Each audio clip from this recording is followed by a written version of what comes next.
que Silvina y Guillermo se pueden...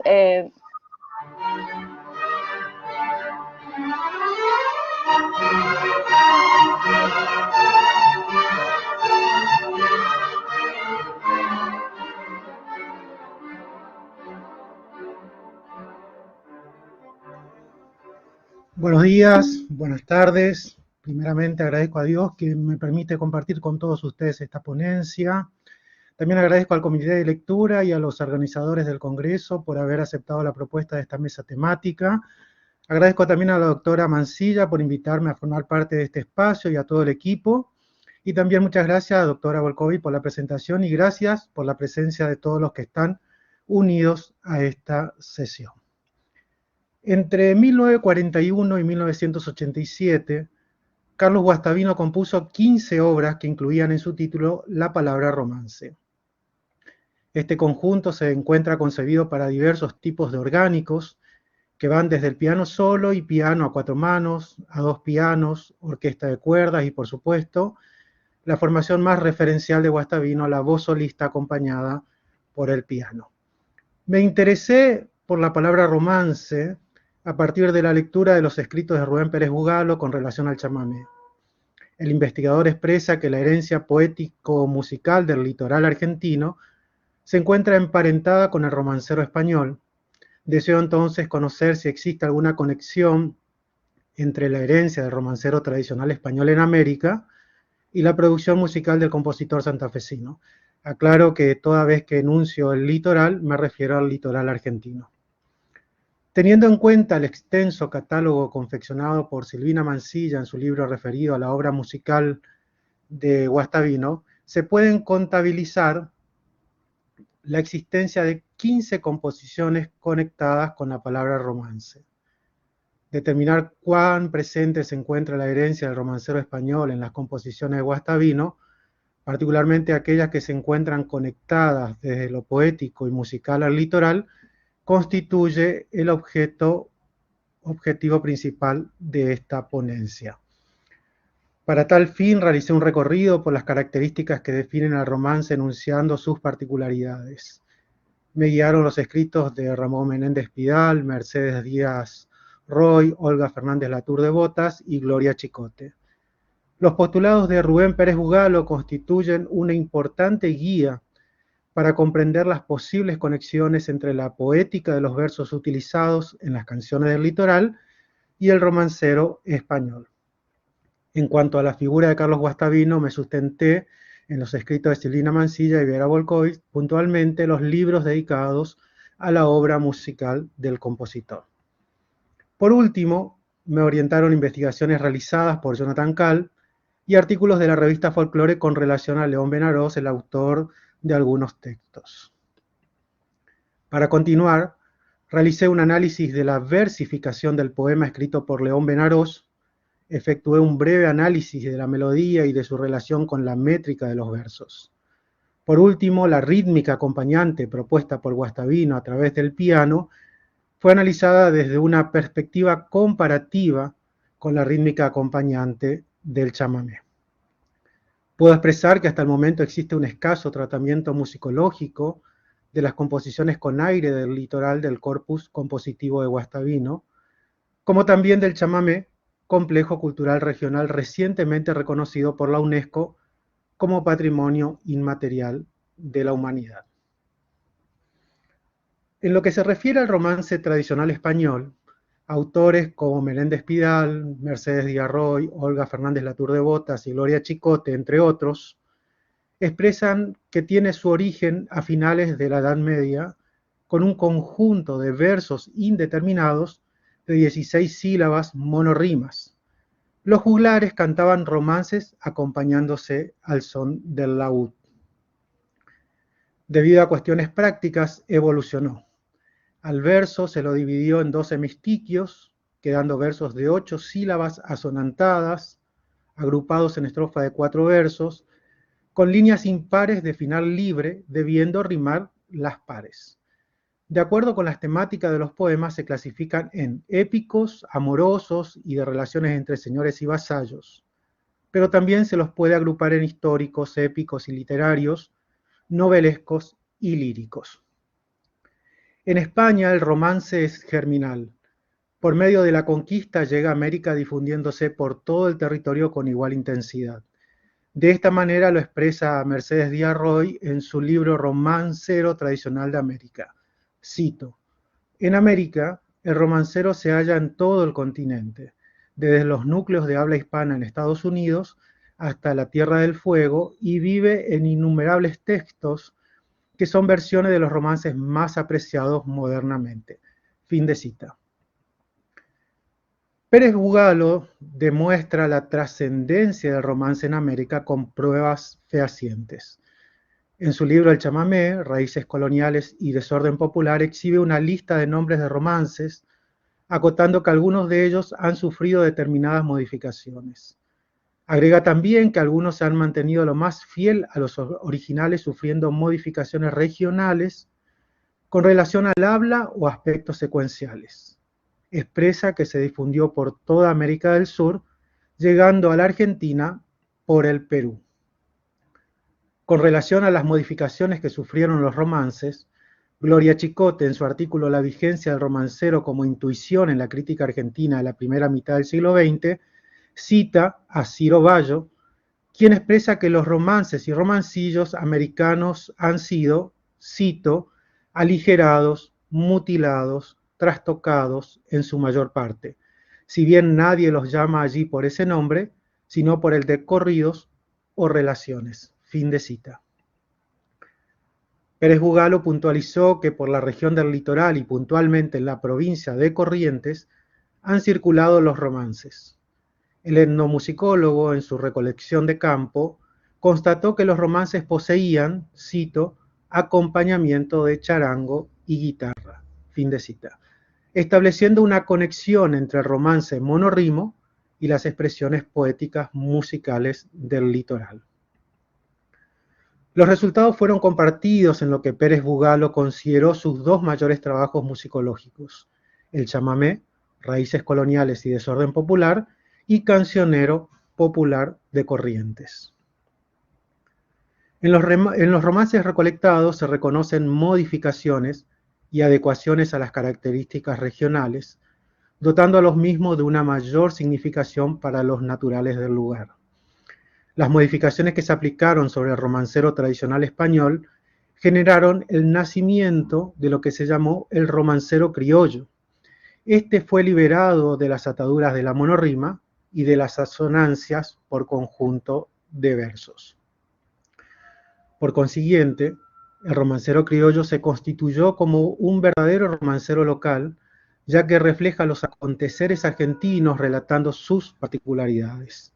Gloria Chicote expresa en su artículo Romancero tradicional argentino que los romances criollos son, cito, poemas narrativos compuestos en cuartetas octosílabas, cuya temática y estilo difieren sustancialmente de los romances españoles. Fin de cita.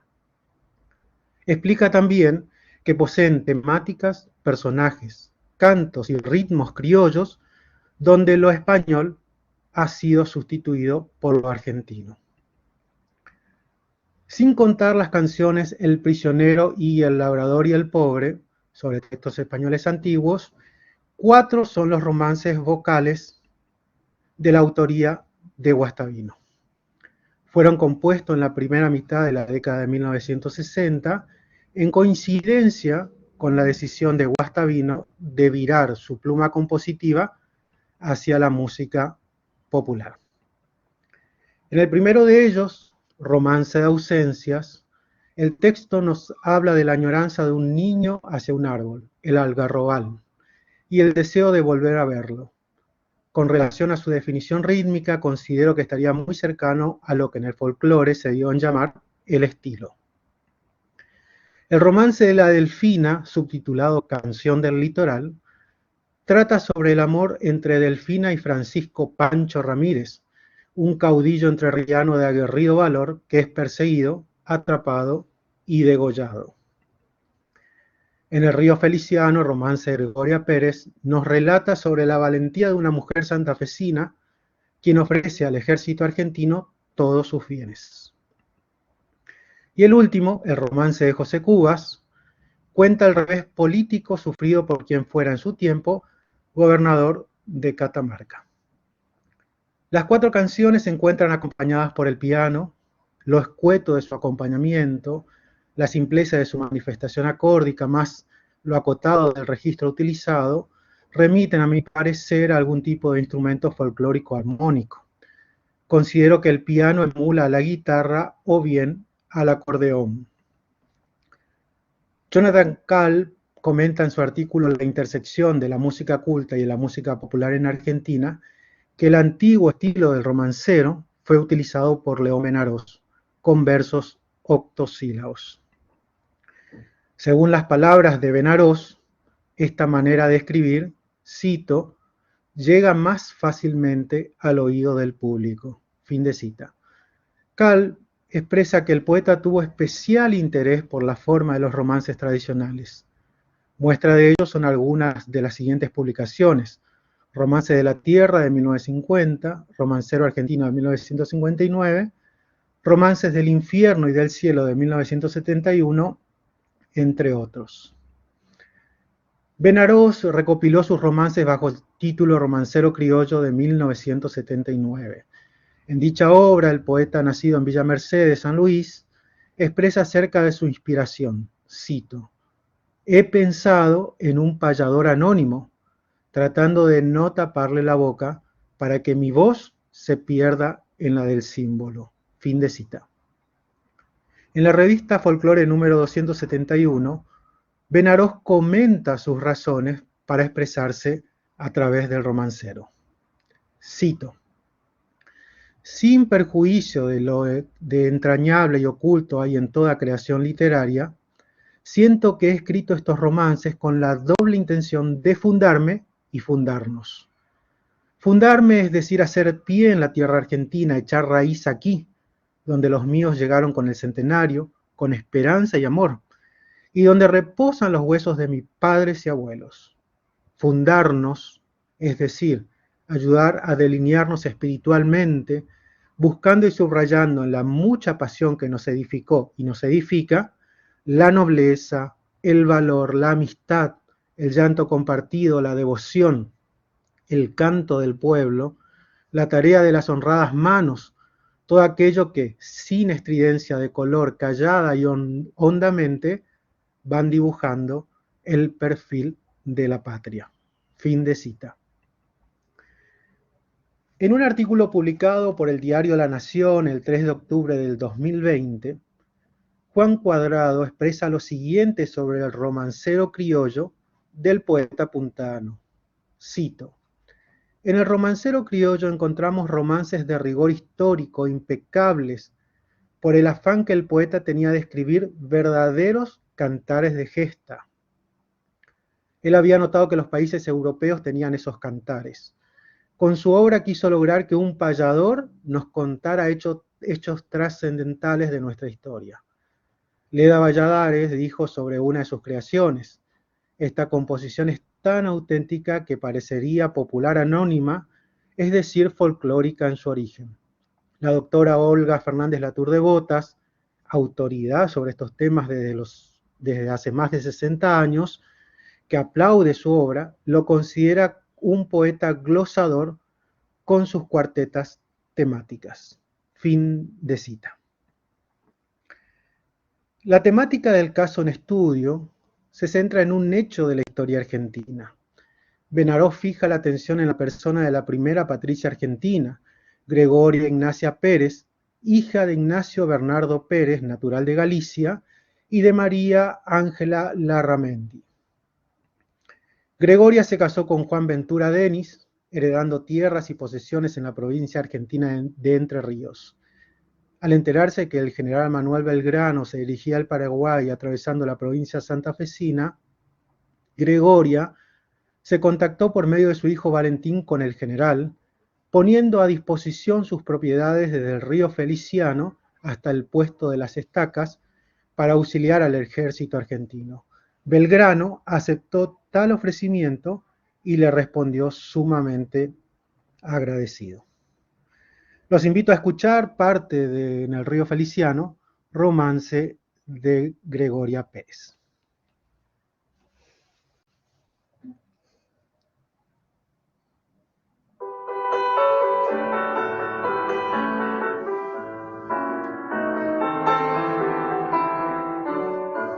Domingo del mes de octubre de 1810, estaba Manuel Belgrano en tierras de Santa Fe.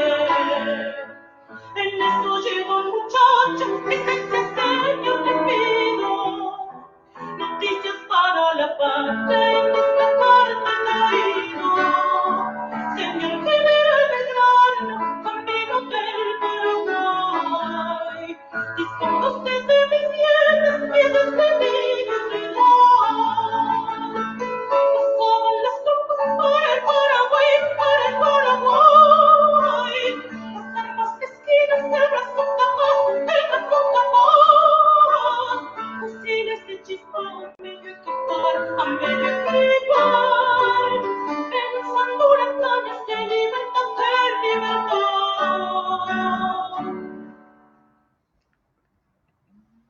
El poema del romance de Gregoria Pérez se presenta en 3 estrofas de 4 versos octosílabos, alternadas con un estribillo o estrofa que se repite igual las 2 veces.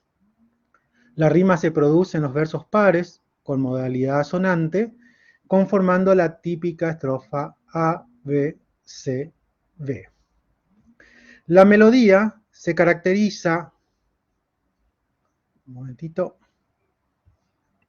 La melodía se caracteriza por ser predominantemente silábica y por grado conjunto. Al finalizar los versos existen desfasajes expresamente buscados entre la métrica de la poesía y la métrica de la melodía. El propio compositor dejó explícitas recomendaciones con relación a esta situación, por medio de una nota para el editor escrita al final de la partitura. Desde la organización musical propuesta por Guastavino, por medio de ligaduras de expresión, se puede observar que concibió sus ideas considerando los versos de a dos.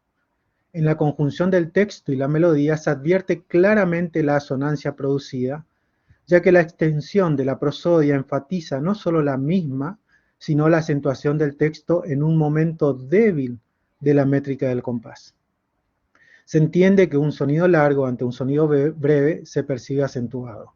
Esta organización rítmica genera una percepción global de la canción con típicas síncopas que dan un aire de desorganización o desfasaje al texto. En cuanto al ritmo acompañante, se observa el típico bajo de las músicas del litoral, organizado en 3 tiempos, a pesar de que la concepción rítmica general de la canción se encuentra en 2 tiempos ternarios. La mano derecha del pianista, en forma casi permanente, salvo en el estribillo, refuerza la línea melódica del canto duplicando la melodía, en ciertos momentos armonizada y en otros a dúo a distancia de sextas o terceras paralelas. Llama la atención en el primer tiempo fuerte del compás, en el estribillo, la utilización de acordes seguido por los 2 sonidos del bajo articulados en el extremo grave. Esto podría relacionarse con la botonera izquierda del acordeón a 2 hileras, cuyas características posibilitan la realización de la propuesta en el piano.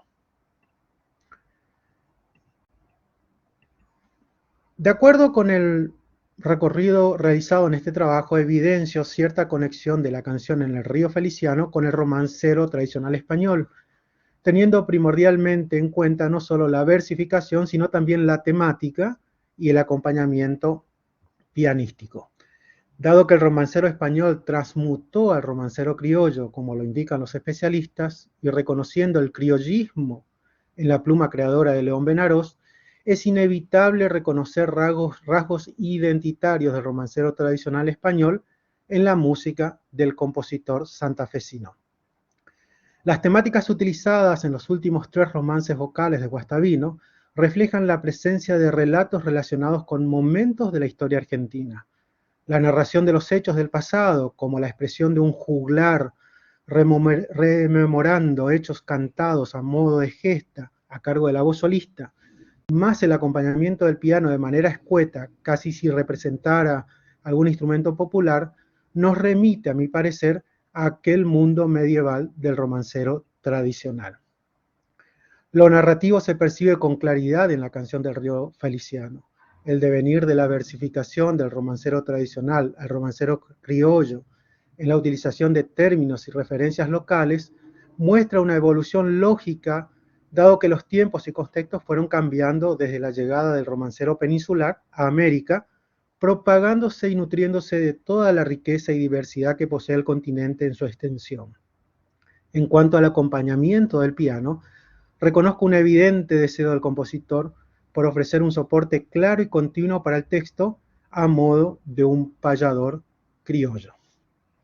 A través del romance estudiado, considero que una vez más se puede ilustrar la confluencia de las dos grandes herencias culturales presentes estrechamente en la obra musical guastaviniana, la hispánica y la argentina, en este caso con una lectura desde la música del litoral. Muchas gracias.